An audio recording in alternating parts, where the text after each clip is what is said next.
you're more prone to inflammation as you age. So probably the older population is going to suffer from inflammation. Again, that pain, joint stiffness, things like that.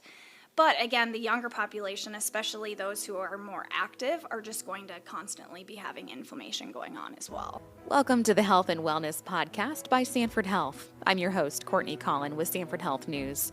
Our conversation today will dive into why we experience inflammation, what it is, and some of the best anti-inflammatory foods to help us avoid it. Natasha Hansen is the senior sports dietitian here at the Sanford Field House in Sioux Falls, South Dakota. Natasha, welcome. Hi, thanks for having me. We're so glad to have you and your expertise here. One thing I'm learning about inflammation, whether you can actually feel it or not, it can affect everyone. Is that right? Oh, absolutely. And honestly, sometimes inflammation's a good thing. If there's like acute inflammation, there's chronic inflammation. So acute inflammation, like if you're starting to feel a cold coming on, your immune response will kind of flare up, and that's what that inflammation is.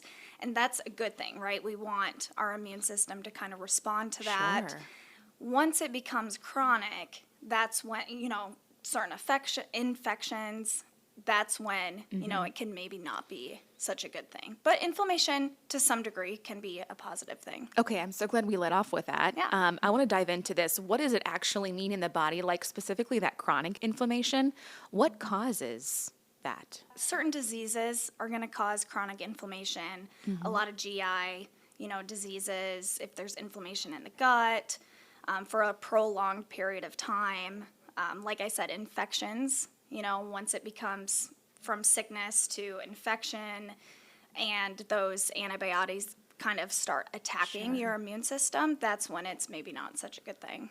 So how do I know if I have inflammation? Like, what are some of the signs or symptoms that I might be experiencing? Yeah, you might start to feel a little sore and stiff. You might have some skin issues, maybe even some brain fog. Honestly, even just working out, that's naturally going to cause some inflammation. So if you've ever felt super sore after a workout, that's just because your muscles are inflamed. So again, that's more of a positive thing. So we always have some sort of inflammation in our body going on. Okay, fascinating. Who suffers from inflammation the most? And is it more males, females that you see? What can you tell us about maybe any specific age group or things like that? Yeah, not necessarily, just because there's so many different types of inflammation. I will say you're more prone to inflammation as you age. So probably the older population is going to suffer from inflammation. Again, that pain, joint stiffness, things like that. But again, the younger population, especially those who are more active, are just going to constantly be having inflammation going on as well. Okay. So aside from age, are there lifestyle factors that can contribute to inflammation? And let's talk through some of those. Yeah, one thing actually what I thought of was just stress. So your daily stress. So we all have some stress in our life, right? And so it kind of depends how well you're able to manage that stress for that inflammation. So chronic stress, if it's not managed well, can cause that inflammation. Also just obesity, smoking, excessive alcohol intake, your diet, there's certain foods that can cause inflammation. And so there's certainly a lot of different lifestyles that can cause that inflammation to happen more often. Sure. Well, chronic inflammation sounds super uncomfortable, and I'm sure that the people who suffer from it the most probably are thinking about ways they can combat it or ways that they can alleviate it. So let's shift to foods, because I want to dive deeper into the kind of nutrition that can ultimately help prevent inflammation. But first, Natasha, I want to start with what foods cause inflammation. What are some of the things that we're eating every single day that we may not know, or maybe we do know, that would be contributing to inflammation in our bodies? So excess sugar, so specifically added sugar. So if you're looking at a nutrition label, there's sugar and then there's added sugar. So you want to specifically look at that added sugar. and you want that to be low. It really depends what kind of food you're looking at, but like anywhere between like 5 to 8 grams or less would be ideal. Processed foods, so there's a lot of meats that are highly processed, so you have like hot dogs and bacon and sausage, even some deli, like prepackaged deli meats are going to be a little bit more processed than if you were to actually go up to the counter and get some deli meat from the deli station. Certain fats, so like your saturated fats are going to be, your trans and saturated fats are more of your unhealthy fats, which are going to be like butter, a lot of foods that taste good, unfortunately, but, you know, anything that has butter in it, so like your sweets and treats, certain cuts of meat where you can actually see the fat, that's going to be like your saturated fat. That's the difference between like skim milk and whole milk. Certain condiments like ranch, mayo, Alfredo, cheese has a little bit of saturated fat. Oh, so not the cheese. I know, right? So pizza, my weakness. And it's not like you have to completely eliminate sugars and processed foods and those saturated fats, but it's about making sure you have a good balance and you're watching that and we're not going in excess in those types of foods. Also, like refined grains, so like white grains versus like your whole grains. So white pasta, white bread, white rice versus like your whole wheat pasta and breads and brown rice. Okay. Those are going to be, the white grains are a little bit more refined and processed. Okay. So what I'm hearing, some added sugars, processed foods, trans saturated fats, refined grains, and more can contribute to inflammation. So let's shift now and talk about some of the foods that we should be focusing on to help relieve some of maybe the pain associated with inflammation or just help us kind of live healthier. Talk about some of those foods that you point to most. I kind of mentioned that choosing more of those whole grains, but then also like fruits and vegetables that are a little bit higher in fiber are going to be important just for that gut inflammation. You have like your healthy fats. So I kind of mentioned some examples of those unhealthy fats, but healthy fats are found in fish. So especially like salmon's going to have some good healthy fats. Nuts and seeds and avocados and olive oil are going to be some good healthy fats that help reduce inflammation. Antioxidants, so you have like vitamin A, vitamin C, vitamin E that are antioxidants. And so trying to have foods that are a little bit higher in those antioxidants just kind of help protect our cells from that inflammation. And there are so many good, healthy, like rich in nutrition foods out there, like avocados, salmon, like some of those you mentioned. I love those too, like with pizza as well. Like, you know, everything in moderation, right? Yes, absolutely. Okay, so are there any specific anti-inflammatory diets that you recommend for patients or diets that would be helpful for people to focus on? So the Mediterranean diet's really high in those healthy fats. Okay. And it also, what I really like about the Mediterranean diet is that you're not eliminating any specific food group. Like there's a lot of fad diets out there where it's like, don't eat carbs or don't eat, you know, animal proteins or whatever it might be. Yeah. So you're not completely eliminating any food groups with the Mediterranean diet, but you are eating foods that are higher in those healthy fats, and then higher in fruits and vegetables, and then also just like, you know, limiting alcohol is part of that Mediterranean diet as well. Yeah, absolutely. With nutrition, I hear a lot about fermented foods, probiotics. How do some of those help with that gut inflammation? You know, probiotics is kind of a buzzword. There's supplements that are probiotics, but then we can also find probiotics in our foods. So, like you mentioned, any sort of like fermented foods, but like yogurt, kefir, sauerkraut, miso, those are all going to be like naturally occurring fermented foods, right? So you're going to be getting those probiotics naturally. Yeah. You could also take some sort of probiotic supplement too. I personally take one. I'm not, you know, and I don't like to give blanket recommendations for people to take one, but I have found that I have noticed a difference from taking a probiotic, but I also try to increase my foods that have naturally occurring probiotics in them too, and not just rely on my supplement. And then there's also like certain spices that can naturally kind of help with that inflammation too. So you have like turmeric, cinnamon, ginger. So just kind of, there's supplements out there like turmeric supplements. I don't always recommend that because you can kind of overdo it too. But like just kind of seasoning, you know, or adding some spice of turmeric to your food, or ginger, or adding actual ginger to your food too. Garlic is another one that can just kind of help naturally with anti-inflammation.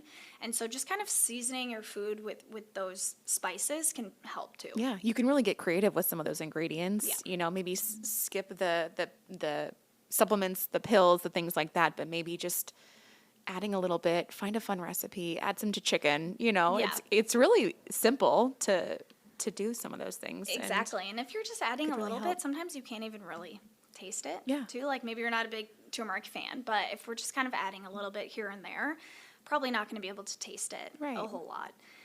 Plus, our nutrients from our food are better absorbed from nutrients in a supplement. And so that's why I'm always kind of pushing foods first. Now, if we get any blood work or lab values back that are deficient in certain nutrients, that's when I might recommend a supplement, or if we are having specific gut health issues, right? But I'm always going to push foods first just because those nutrients are going to be better absorbed. Are there other treatment options outside of nutrition that could help someone suffering from inflammation? Yeah, so even just exercise. So I mentioned exercise causing inflammation, but remember that's the acute inflammation. That's actually a positive thing, right? So regular exercise, plus that can help manage that stress that I mentioned too. So the recommended amount of exercise is 150 minutes of like moderate intensity. So that'd just be like brisk walking, or 75 minutes. This is per week, 150 per week, or 75 minutes of more intense activities. So like running, weightlifting. So that can help that inflammation. Also, just like adequate sleep. So sleep, I mean, sleep affects everything, right? Sleep affects the types of foods we crave, our appetite, it affects our mental health, stress. So making sure that we're, you know, getting consistent sleep. One thing I always say is like it's all about consistency. So I'd rather have somebody consistently getting 6 to 7 hours of sleep versus on the weekends getting like 4, and then during the week getting like 10. Yes. You know, so it's about consistency as well. And that's with everything that I mentioned. Consistency in exercise, consistency in sleep, consistency in nutrition. So kind of maintaining that consistency. And then mentioned earlier, you know, avoiding smoking, limiting alcohol, those types of things too are going to be important. You know, when you're working with patients, athletes here at the Sanford Field House, how do you find that inflammation affects athletic performance? Yeah, so if we're having a lot of inflammation that we're not able to kind of control, the athletes that I work with are going to be really sore day to day. So that inflammation to some degree, again, is good. But if we're not able to recover from our workouts from day to day because our muscles are so sore, aka they're super inflamed, right? We're higher risk of injury. We're probably not making the muscle gains that we want. We might be losing muscle strength because we're not having that energy for the next day to be able to have another good workout, right? We're just kind of falling behind if we're continuously super inflamed and then we're not able to control that inflammation.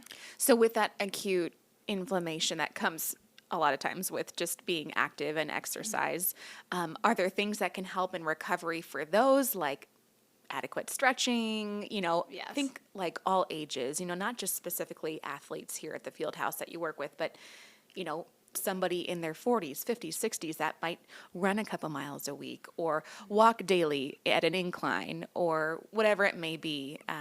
You know, how can they relieve some of the inflammation that comes with maybe soreness, things like that, and kind of help aid in that recovery so that they're even stronger the next day to go at it again? Yeah, so regardless of age or athletic, you know, level, making sure that we're stretching and sleeping is going to be super important. But kind of circling back to nutrition, having a good recovery nutrition like plan is going to be super important. So it kind of depends like how intense, if you were just walking or if you were jogging, right, and the duration of that too. But always having some sort of meal or at least a snack within an hour after any sort of activity is going to be super important. Number one, to just get the nutrients that we need and refuel that energy that we kind of used. But then also, we want to recover that muscle as quickly as possible. So carbs are going to be the number one energy source for our muscles, and then protein's going to help recover the muscles. So I always say after any sort of training session, making sure we're getting carbs because we just use up all of our carbs for energy, but then also getting some protein in so that we can start that recovery process of the muscle as quickly as possible. Sure. So really, not all inflammation is bad. I mean, we talk about, again, acute, chronic, but to some degree, we want a little bit of the acute inflammation from exercise primarily. Is that right? Yes. So not all inflammation is bad, Correct. Natasha. Yeah. Okay, good to know. If somebody has a question about inflammation in their body, wants to maybe find those personal solutions that could help them achieve their goals, where would you suggest that they start? Yeah, I think if we're starting to see symptoms that are past,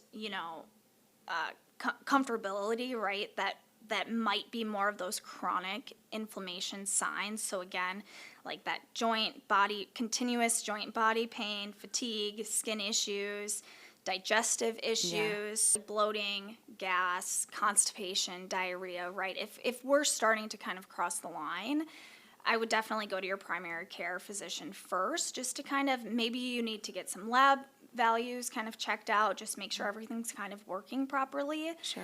And then you could look into your nutrition too and just kind of see if there's any areas that maybe you could improve upon. Thank you.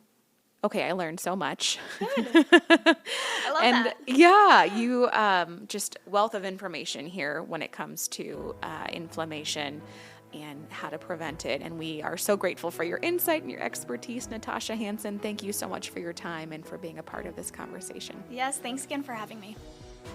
This episode is part of the Health and Wellness series by Sanford Health. You can find any of our Sanford Health series wherever you get your podcasts or by visiting news.sanfordhealth.org. I'm Courtney Cullen. Thanks so much for being here.